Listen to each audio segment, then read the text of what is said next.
Dr. Zendaya Okonkwo stood in the scrub room, her hands trembling under the running water. Through the glass window, she could see him, the man on the operating table, the man whose heart was failing, the man who had exactly 4 hours to live without her intervention.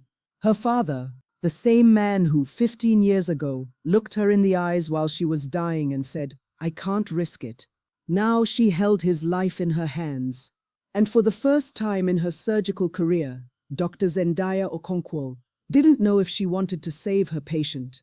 Before we go on, comment where you are watching from, subscribe and turn on post notifications. Let me take you back to where this story really begins. Chicago, the height of summer. Dr. Sterling Okonkwo was not just a surgeon, he was the surgeon. At 43 years old, he had performed over 2,000 cardiac procedures without a single death on his table. His hands were insured for $12 million. Medical journals called him the heart whisperer. Hospitals across the country flew patients to him when everyone else said there was no hope. His success rate was 100%, and Sterling Okonkwo planned to keep it that way. He lived in a penthouse overlooking Lake Michigan with his wife Celestine and their only child Zendaya, who had just turned 13. From the outside, they were the perfect family. Sterling, the celebrated surgeon, Celestine, the elegant pharmaceutical executive, Zendaya, the straight-A student with dreams of following in her father's footsteps. But perfection, as we're about to learn, is the most expensive illusion money can buy. Zendaya had been complaining about chest pains for months. At first, everyone dismissed it. Anxiety, they said. Growing pains. She was a teenage girl pushing herself too hard in school. But Celestine knew her daughter. She knew something was wrong. The diagnosis came on a Tuesday afternoon in August. Hypertrophic cardiomyopathy with severe left ventricular outflow obstruction. In simple terms, Zendaya's heart was sick. The walls of her heart had grown too thick, making it harder and harder for blood to pump through. Without surgery, she had maybe 2 years to live. With surgery, a septal myectomy, she had an 85% chance of living a normal life.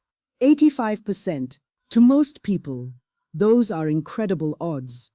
To Sterling Okonkwo, they were unacceptable. "Daddy, you're going to fix me, right?"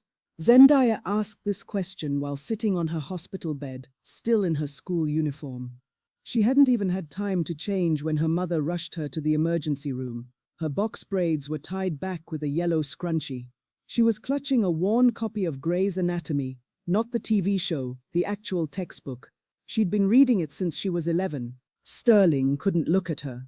"Baby girl, we need to talk about your options." "You're my option," Zendaya said. "You're the best heart surgeon in the country. Everyone says so." "This is complicated." "How is it complicated? I have a heart problem. You fix hearts. You fix my heart." Celestine stepped forward. "Sterling, she's your daughter." "I know she's my daughter," Sterling snapped. Then softer.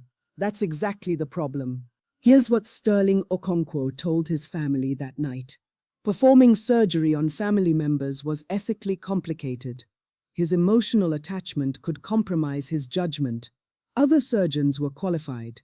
He had already reached out to colleagues at Johns Hopkins, Cleveland Clinic, Mayo. The best of the best would take care of Zendaya. Here's what Sterling Okonkwo did not tell his family.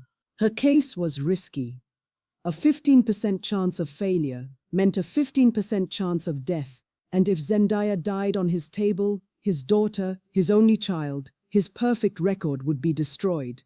His legacy would be tainted. He would no longer be the surgeon who never lost a patient. He would be the surgeon who killed his own daughter. Sterling had spent 20 years building his reputation. He wasn't about to let anyone tear it down. Not even Zendaya. The specialists Sterling contacted all said the same thing. Yes, they could perform the surgery, but given the severity of Zendaya's condition, her chances were lower with them than they would be with Sterling himself. "You're the best," Dr. Philip Montgomery from Johns Hopkins told him over the phone. "If I had your hands, I'd do it myself, but I don't. She's your daughter, Sterling. If anyone can save her, it's you." Sterling hung up the phone and poured himself 3 fingers of whiskey. The other surgeons' assessments came back with similar statistics: 72% survival, 68%, 75%, with a specialist team from Germany. With Sterling, it would have been 85%, maybe higher, given his experience. But Sterling didn't share these numbers with his wife. He didn't tell her that her daughter's best chance of survival was sleeping in the same bed as her every night. Instead, he arranged for Zendaya to be treated at University of Chicago Medical Center by Dr. Marcus Webb, a competent but unremarkable cardiac surgeon with a 71% success rate on complex pediatric cases. 71%. Sterling was willing to let his daughter face those odds rather than risk his perfect record. Celestine confronted him 3 days before the surgery. "Why won't you do it?" she demanded. They were in his study, surrounded by his awards, his diplomas, his framed magazine covers. Chicago Magazine, The Miracle Worker. Time, The Future of Heart Surgery. Forbes, Healthcare's 50 Most Powerful. "I told you." "You told me nothing. You gave me excuses. Ethical complications." "Sterling, I've been in medicine for 20 years. I know surgeons operate on family members all the time when they're the best option. And you are the best option. So what's the real reason?" Sterling was silent. "Is it the record?" Celestine asked quietly. "Is this about your precious success rate? Don't be ridiculous. Then look me in my eyes and tell me you're giving our daughter the best possible chance at survival." Sterling looked at his wife, the woman he'd been married to for 15 years, the mother of his child, his partner in everything, and he lied. "I'm giving her the best possible chance." Celestine wanted to believe him. She needed to believe him, because the alternative that her husband would sacrifice their daughter's life for his own glory was too monstrous to comprehend.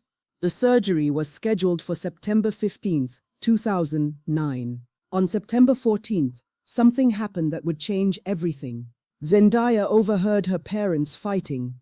She had been released from the hospital temporarily, allowed to spend one last night at home before her procedure. She was supposed to be asleep.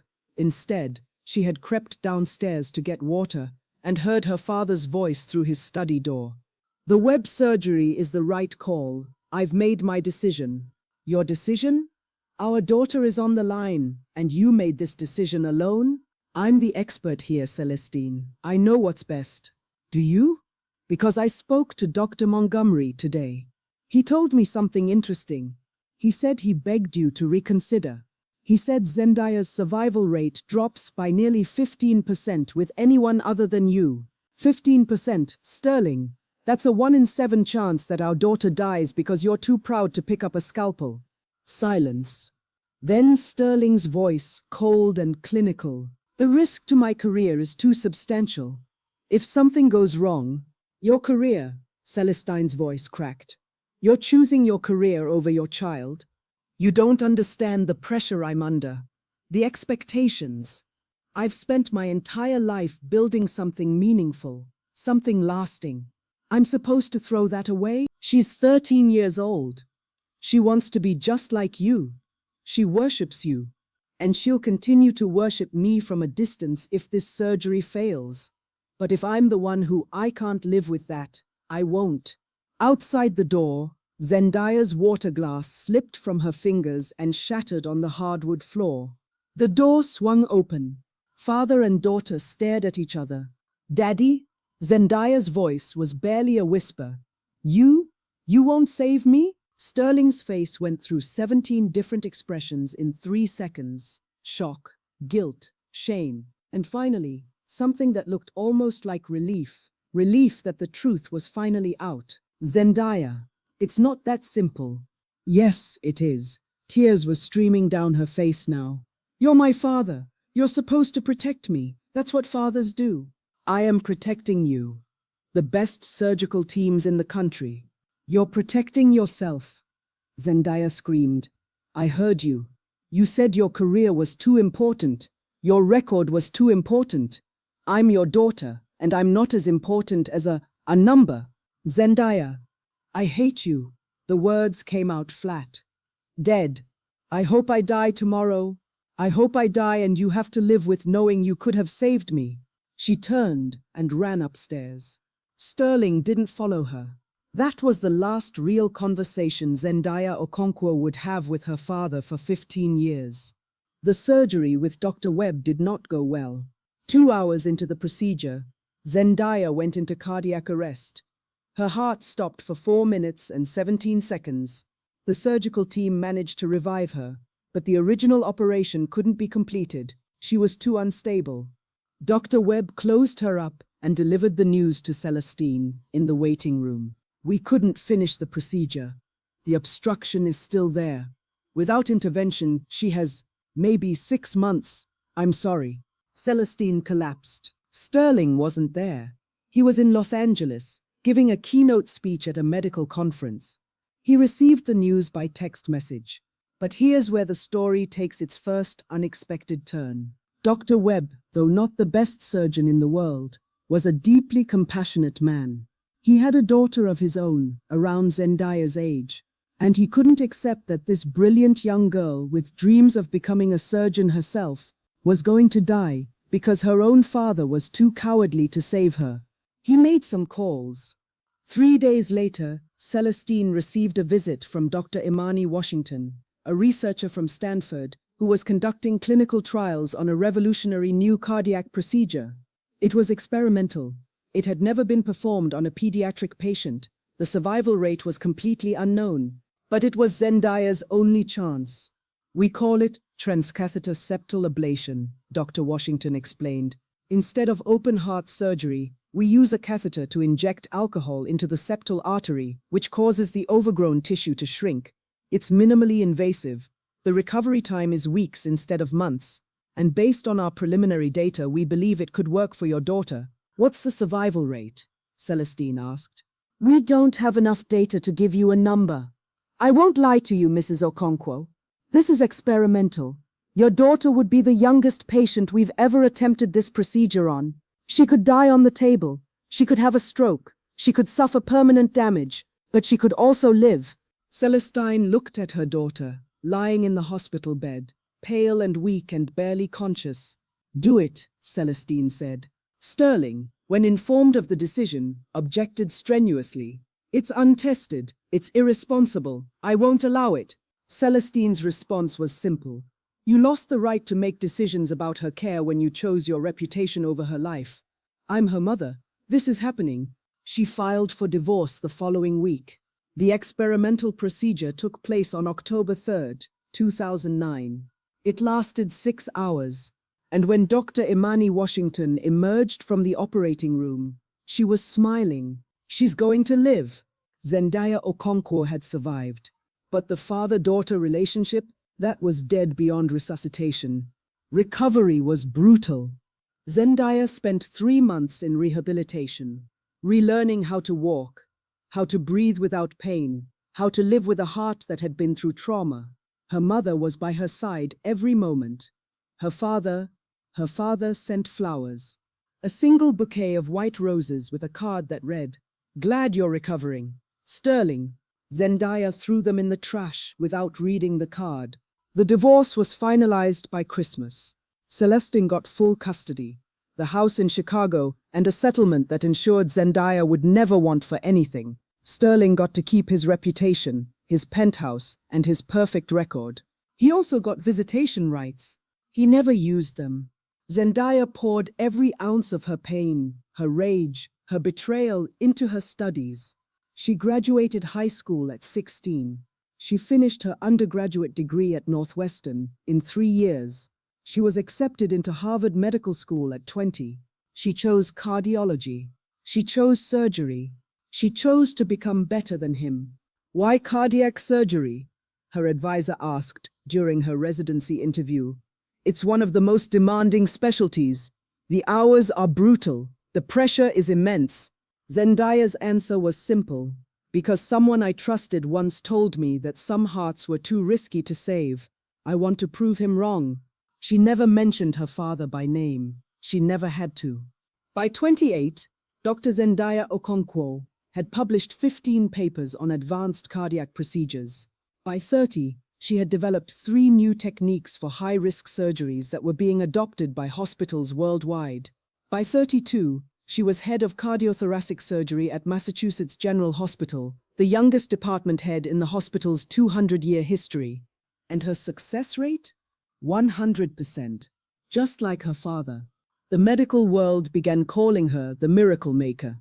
Headlines compared her to Sterling Okonkwo, usually favorably. Move over, heart whisperer. There's a new surgeon in town. Dr. Zendaya Okonkwo, the future of cardiac medicine. If the comparisons bothered her, she never showed it. But here's what the articles didn't mention. Every time Zendaya performed surgery, every time she held a human heart in her hands, she thought of her father. She thought of the way he looked at her that night in his study, the calculation in his eyes as he weighed her life against his legacy. And she made a silent vow. She would never let a patient's chance of survival be sacrificed for her own ego. The call came on a Tuesday morning in March. Zendaya was reviewing surgical notes in her office when her assistant knocked. Dr. Okonkwo? There's a patient transfer from Chicago. Critical case. They're saying you're the only one qualified to perform the procedure. What's the diagnosis? Aortic dissection with involvement of the coronary arteries, type A. The patient is 60 years old, in previously excellent health, but the imaging shows extensive damage. Most surgeons are saying it's inoperable. I don't believe in inoperable, Zendaya said. Send me the files. The files arrived on her tablet 30 seconds later. She opened the patient profile and froze. Patient name, Sterling Okonkwo. Age, 60. Occupation, retired cardiac surgeon. Zendaya stared at her father's name for a full minute before she could breathe. He was dying. The man who had refused to save her was now dying, and she was the only person in the world who could save him. Zendaya didn't go to see him immediately. She couldn't. Instead, she called her mother. Celestine had remarried 8 years ago, a kind, soft-spoken history professor named Everett, who treated Zendaya like his own daughter. She lived in Martha's Vineyard now, far from the chaos of her former life. She was happy. Baby, breathe, Celestine said, when Zendaya explained the situation. Just breathe. He's dying, Mom. He has maybe 24 hours without surgery, and they flew him across the country because I'm the only surgeon who can do this procedure. Me, the daughter he wouldn't save. The universe has a dark sense of humor. This isn't funny. I know it's not. I'm sorry. Celestine paused. What do you want to do? I don't know what I want to do. Part of me wants to walk into his room and tell him exactly what he told me all those years ago. Sorry, the risk to my record is too substantial. And the other part, Zendaya was quiet for a long time. The other part remembers when I was 5 and he taught me how to ride a bike. When I was 8 and he stayed up all night helping me build a diorama of the human heart for my science fair. When I was 11 and he let me watch him perform surgery for the first time and I knew that this was what I was meant to do. He wasn't always a monster, Zen. He was also your father. Those things are both true. So what do I do? That's not for me to tell you. You're a grown woman, a brilliant surgeon. Whatever you decide, I'll support you. Zendaya hung up the phone. Then she walked to the ICU. Sterling Okonkwo looked small. That was Zendaya's first thought when she saw him. He had always seemed so large in her memory. Tall, imposing, the kind of man who commanded attention just by entering a room. But the man in the hospital bed was shrunken, pale, barely conscious. His once powerful hands were folded limply over his chest. His breathing was shallow, each inhale accompanied by a soft wheeze. He was alone. No wife. He had never remarried. No friends. His colleagues had drifted away after his retirement. No emergency contact. Just Sterling Okonkwo, lying in a sterile room, waiting to die. Zendaya pulled up a chair and sat beside his bed. Hello, Sterling. His eyes fluttered open. It took him a moment to focus. Zendaya? His voice was a rasp. Is that really you? It's me, I thought. I must be dreaming. Or maybe I'm already dead. You're not dead. Not yet. Sterling tried to laugh. It came out as a cough. I heard you were the best now, better than me. I always knew you would be. Don't. Don't what? Don't act like you were some supportive father watching me from afar. You weren't. You abandoned me when I needed you most. I know. You chose your reputation over my life. I know. And now you're dying, and I'm supposed to what? Forgive you? Save you? Pretend like none of it happened? Sterling was quiet for a long moment. When he spoke, his voice was barely above a whisper. I know I don't deserve your forgiveness. I knew it the moment you found out the truth. I saw something die in your eyes that night, and I've spent the last 15 years watching it rot. Is that supposed to make me feel sorry for you? No. Nothing I say could make up for what I did. He swallowed hard. I just want you to know that I was wrong. I was so terrified of failure that I failed the only thing that really mattered, and I've regretted it every single day since. Then why didn't you reach out? Why didn't you try to make things right? Because I was ashamed. Because every time I saw your name in a journal or heard about your latest accomplishment, I was reminded that you became everything I was afraid to let myself be. You save the patients no one else can save. You take the risks I was too cowardly to take. You're not just a better surgeon than me, Zendaya. You're a better person. Tears were sliding down his cheeks now. I don't want your pity surgery, he continued. If you walk away from this room and let me die, I would understand. It would be justice, even. But I want you to know before I go that I'm proud of you. I'm so incredibly proud of the woman you've become. And I'm sorry I wasn't brave enough to be the father you deserved. Zendaya sat in silence. Her whole life, she had imagined this moment. She had rehearsed what she would say, the cutting remarks, the righteous anger, the final rejection that would give her closure. But now that she was here, none of those words came. Instead, she found herself thinking about her patients, the families who sat in her waiting room, terrified, hoping against hope that she could save their loved ones, the gratitude in their eyes when she delivered good news, the grief when she couldn't. She thought about what it meant to be a healer, what it meant to take an oath to do no harm. And she thought about the young girl who had once worshipped her father, who had dreamed of being just like him. That girl was still inside her somewhere. I need time, Zendaya finally said. I need to review your case. I need to think. Of course. She stood to leave. Zendaya, she turned. Thank you for coming to see me. Even if you walk away, thank you for that much. She nodded once and left the room. Zendaya spent the next 6 hours reviewing her father's case. The dissection was severe.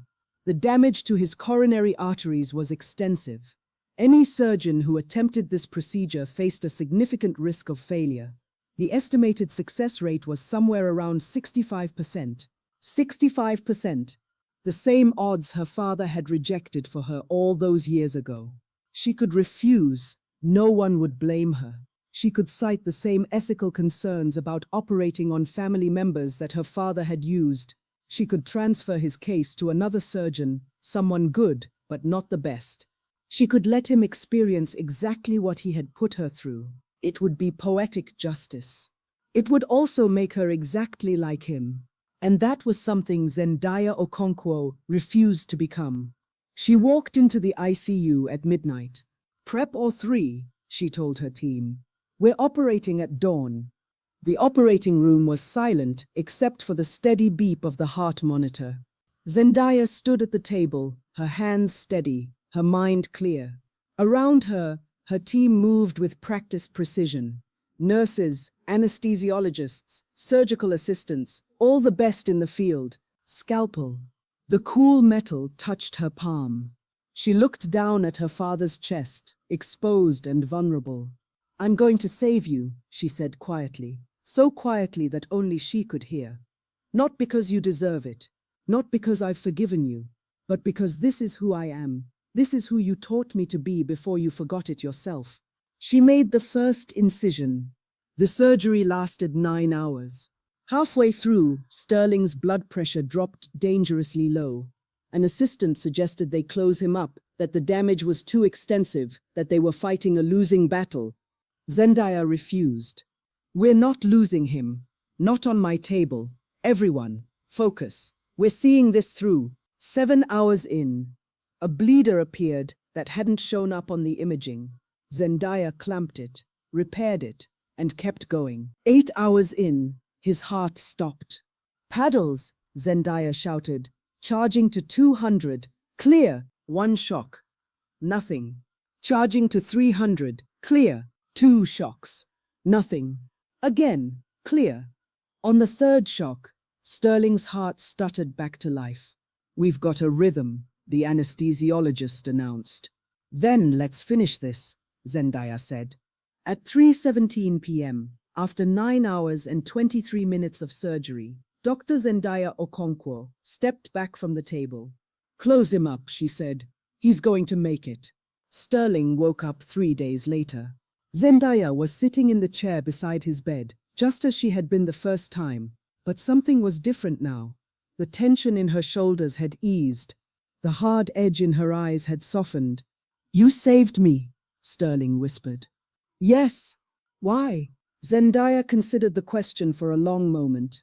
Because 15 years ago, a scared little girl asked her father to save her life, and he said no. I spent years hating him for that. I became a surgeon specifically so I could prove that his fear was wrong, that no patient is too risky, that every life is worth fighting for. She leaned forward. If I had let you die, I would have been proving the opposite. I would have been proving that some lives aren't worth saving, that fear is an acceptable excuse for letting people die. I would have become the thing I hated most. So you saved me to prove a point? No, I saved you because you're my patient, and I don't lose patience. She paused. I also saved you because, somewhere under all that pride and fear, you were once my father. And I think the man you were before is still in there somewhere. Maybe this second chance will help you find him. Sterling reached out and took her hand. I don't deserve this, he said. Any of it? Maybe not. But that's not my call to make. My job is to save lives. Yours is to decide what to do with the one I saved. She stood. Get some rest, Sterling. You have a long recovery ahead of you. She walked to the door. Zendaya? She paused. Can I see you again? Not as a patient, as your father. Zendaya was quiet for a long time. I don't know, she finally said. I need time. Saving your life is one thing. Rebuilding a relationship is something else entirely. But I'm willing to try. Slowly, carefully. If you're willing to put in the work. I am, Sterling said. I'll put in whatever work it takes. For the rest of my life, if that's what it takes. Then we'll see. She left. Outside the room, her assistant was waiting. Dr. Okonkwo, you have a consult in 10 minutes. Another complex case. They say it's impossible. Zendaya smiled. Then let's go make the impossible possible. The medical conference was packed. 3,000 surgeons from around the world had gathered to hear Dr. Zendaya Okonkwo deliver the keynote address. She stood at the podium, looking out at the sea of faces, young residents, seasoned veterans, medical students dreaming of the surgeons they might become. I want to tell you a story, she began. A story about a young girl who loved her father, who worshipped him, who wanted nothing more than to be just like him. The room was silent. That girl got sick, and her father, a brilliant surgeon, the best in the country, refused to save her. He was afraid of failure, afraid of imperfection. So he let someone else try, and that someone else failed. She paused. That girl survived anyway, and she became a surgeon herself. She vowed that she would never let fear stop her from fighting for a patient, that she would never put her record above a human life. Last year, she was faced with a choice. The father who abandoned her was dying. She was the only one who could save him, and she had to decide, would she become the thing she hated, or would she become something better? Zendaya looked into the crowd. In the front row, sitting in a wheelchair with an oxygen tank beside him, was Sterling Okonkwo. Their eyes met. I saved him, Zendaya said. Not because he deserved it, not because I had forgiven him, but because that's what healers do. We fight for life even when life doesn't deserve the fight. We hope for redemption even when redemption seems impossible. We believe that people can change even when all evidence suggests otherwise. She smiled. My father and I are still working on our relationship. It's messy, it's painful. Some days I wonder if we'll ever truly be okay. But we're trying, and trying is more than we had a year ago. So here's my message to all of you. Don't let fear make your decisions. Don't let pride cost you the things that really matter. Your perfect record isn't worth a single human life. Not your patient's life. Not your child's life. Not anyone's life. She straightened her shoulders. Be brave. Take the risks. Save the patients everyone else says can't be saved. And when you fail, because you will fail, we all do, get up and try again. Because that's what it means to be a healer. She stepped back from the podium. The room erupted in applause. And in the front row, Sterling Okonkwo wiped tears from his eyes and clapped until his hands ached.